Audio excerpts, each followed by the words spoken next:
पिछली वीडियो में हमने आपको बताया था कि कैसे हनुमान और भगवान कृष्ण का मिलन हुआ द्वापर युग में। जैसे हनुमान जी ने त्रेता युग में भगवान राम के बहुत सारे कार्य करे थे, उसी प्रकार द्वापर युग में भगवान कृष्ण के भी अपने बहुत सारे कार्य करे। तो आपको पता है कि भगवान कृष्ण कभी भी अपने किसी प्रिय मित्र और भक्त के अंदर अहंकार नहीं रहने देते। तो भगवान कृष्ण ने हनुमान को अर्जुन का अहंकार नष्ट करने का कार्य सौंपा। तो अर्जुन को किस चीज का अहंकार था और कैसे उसे हनुमान जी ने नष्ट किया, जानने के लिए वीडियो में मेरे साथ अंत तक बने रहिए। मेरा नाम है सिद्धार्थ कृष्ण और मैं आप सभी का स्वागत करता हूँ आप के यूट्यूब चैनल कृष्णा स्टोरीज में। तो बात महाभारत से कुछ समय पहले की है। अर्जुन एक बार अपने रथ पर सवार होकर कहीं जा रहे थे। तो मार्ग में गंगा मैया थी।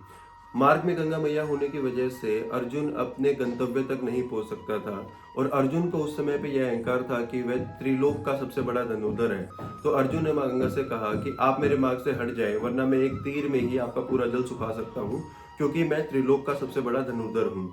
तो माँ गंगा वहां प्रकट हुई और बोली कि अर्जुन, मैं अपना प्रवाह नहीं बदल सकती, इस जगह को नहीं छोड़ सकती, क्योंकि मार्ग में मेरे प्रवाह में बहुत सारे नगर पड़ते हैं जिनकी जल की पूर्ति मेरे जल से होती है। अगर तुमने मेरा जल सुखा दिया तो उन नगर का जीवन अस्त व्यस्त हो जाएगा। इस पर अर्जुन बोले कि मैं अपने मार्ग में आने वाली हर बाधा को मिटा देता हूँ, आपका ही जल मैं एक तीर में ही सुखा दूंगा। माँ गंगा बोले कि अर्जुन, अगर तुम संसार के सबसे बड़े धनुर्धर हो तो तीर से ही तुम एक सेतु क्यों नहीं बना लेते और उस पर से अपना रथ लेकर क्यों नहीं चले जाते। तो अर्जुन ने तीर से ही सेतु बनाया और उसके ऊपर मार्ग से वो चले गए। तब भगवान कृष्ण ने हनुमान जी को भेजा अर्जुन का अहंकार नष्ट करने के लिए। तो हनुमान जी एक पत्थर के सेतु पर बैठे हुए थे और अर्जुन भी वहां से गुजर रहा था। उस समय पर अर्जुन हनुमान जी को नहीं जानता था। तो अर्जुन ने हनुमान जी से कहा कि तुम कौन हो और पत्थर के सेतु पर क्यों बैठे हो। पत्थर के सेतु तो मूर्ख लोग बनाते हैं, वीर तो एक तीर से सेतु बनाते हैं, उस पर से मार्ग बनाकर चले जाते हैं। तो हनुमान जी ने कहा कि मैं श्री राम का भक्त हूँ। तो अर्जुन बोला कि श्री राम तो सबसे बड़े धनुर्धर थे, परंतु उन्होंने भी क्यों एक पत्थर का सेतु बनाया। मैंने तो एक तीर का सेतु बनाया और उस पर से अपना मार्ग बना दिया। तो श्री राम को भी तीर का सेतु बनाना चाहिए था और उस पे से लंका आसानी से चले जाते और पूरी सेना भी चली जाती। तो उन्होंने पत्थर का सेतु बनाया और मैंने तीर का सेतु बनाया, तो सबसे बड़ा धनुर्धर मैं ही हुआ।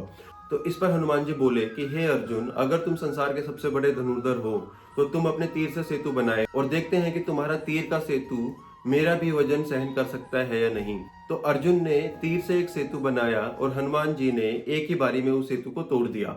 अर्जुन को अपने तीर का सेतु टूटा हुआ देखकर यह विश्वास हो गया कि वह संसार का सबसे बड़ा धनुर्धर नहीं है और वो हनुमान जी से माफी मांगने लगा। हनुमान जी बोले कि हे अर्जुन, अगर श्री राम चाहते तो तीर से ही सेतु बना सकते थे और बिना सेतु बनाए भी खुद और अपनी पूरी सेना को लेकर लंका जा सकते थे, परंतु भगवान श्री राम ने ऐसा नहीं किया, वो उन्हीं की इच्छा थी।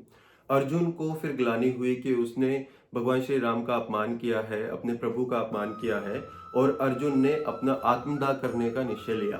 फिर भगवान कृष्ण वहां पर आए और अर्जुन को समझाया, जो कि पूरी मानव जाति के लिए भी सीख है। भगवान कृष्ण ने अर्जुन से कहा, तुम्हें संसार का सबसे बड़ा धनुर्धर होने का अहंकार हो गया था। तो अर्जुन, अहंकार में व्यक्ति वो बन जाता है जो वास्तविकता में नहीं होता। अहंकार में व्यक्ति अपनी क्षमता का आंकलन गलत करता है, जिससे कि वो जीवन रूपी युद्ध में हार जाता है। हे अर्जुन, तुम्हें अपनी भूल का आभास है और मैंने तुम्हें माफ भी कर दिया है। तुम्हें आत्मदाह करने की कोई जरूरत नहीं है। उसके बाद भगवान कृष्ण ने हनुमान जी का परिचय भी अर्जुन से कराया और बताया कि किस प्रकार हनुमान जी महाभारत के युद्ध में भी तुम्हारा साथ देंगे। तो इस प्रकार भगवान कृष्ण और हनुमान जी ने अर्जुन का अहंकार नष्ट किया और महाभारत का युद्ध खत्म होने के बाद भी भगवान कृष्ण ने अपने ही किसी और भक्त के द्वारा अर्जुन और बाकी पांडवों का अहंकार भी नष्ट किया था। उस भगवान कृष्ण के भक्त का नाम आप कमेंट में बताएं। वीडियो को लाइक करें, चैनल को सब्सक्राइब करें। मिलते हैं अगली वीडियो में, तब तक भगवान का नाम लेते रहिए और कृष्णा स्टोरीज देखते रहिए। जय श्री कृष्णा, हर हर महादेव।